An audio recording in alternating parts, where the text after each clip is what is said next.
Bon chocolat à tous et à toutes et bienvenue dans le débrief du lundi. J'espère que vous passez tous un bon week-end de Pâques. Je suppose qu'il est un petit peu moins bien pour et moins joyeux pour les supporters de l'OM après la défaite dans le classique face au Paris Saint-Germain. Une défaite qui appelle plusieurs questions, notamment autour de Jean-Louis Gasset.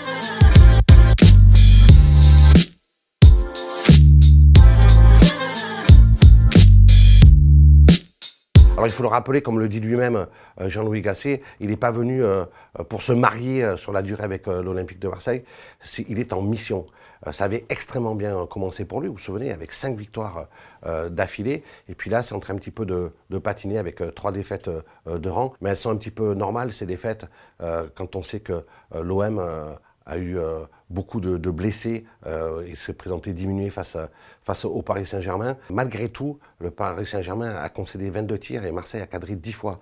Il n'y a pas eu un effritement ou un effondrement dans le jeu de l'OM. Il y a juste une réalité. Gasset est confronté à la réalité d'un effectif avec des blessés, je le répète, mais aussi avec un niveau qui n'est pas celui qu'on espère du côté de l'Olympique de Marseille.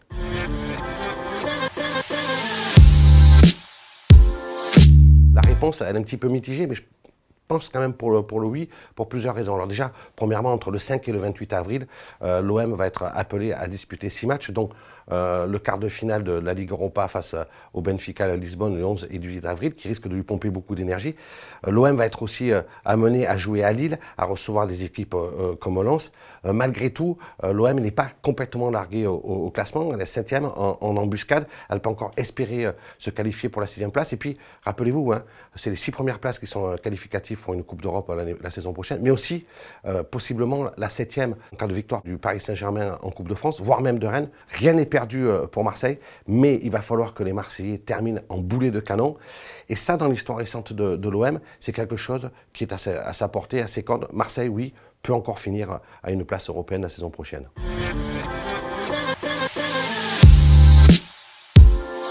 Je vous rappelle que Jean-Louis Gasset va avoir 71 ans en fin d'année. Alors il n'y a plus de limite d'âge comme ça existait à une époque, vous vous souvenez, lors de l'arrivée de Giroud à Lens, où il y avait une législation qui interdisait à un entraîneur d'entraîner après 65 ans. Gasset, d'un point de vue légal, peut continuer à entraîner l'Olympique de Marseille. La question qui se pose, c'est est-ce qu'il le voudra et surtout est-ce qu'il aura la force après ses passages et ses missions réussies à Saint-Étienne puis à Bordeaux. On l'avait senti un petit peu fatigué. Être entraîneur, c'est quelque chose qui vous ronge, qui vous prend au quotidien. Ça demande une énergie incroyable. Et je ne suis pas sûr que Jean-Louis Gasset ait encore la volonté et l'énergie pour entraîner au quotidien un club où l'exigence est si haute au quotidien dans un club comme l'Olympique de Marseille. C'est pour ça d'ailleurs qu'il avait voulu terminer sa carrière, sa longue et riche carrière d'entraîneur comme sélectionneur, où les cadences sont moins infernales avec la Côte d'Ivoire. Ça s'est mal passé.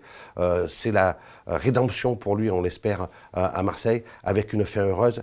Et puis, pourquoi pas, une pré-retraite, parce qu'avec Jean-Louis Gasset, il faut toujours se méfier. Il a un tel amour pour le football que même quand il annonce qu'il se retire du football, il est encore capable de rebondir.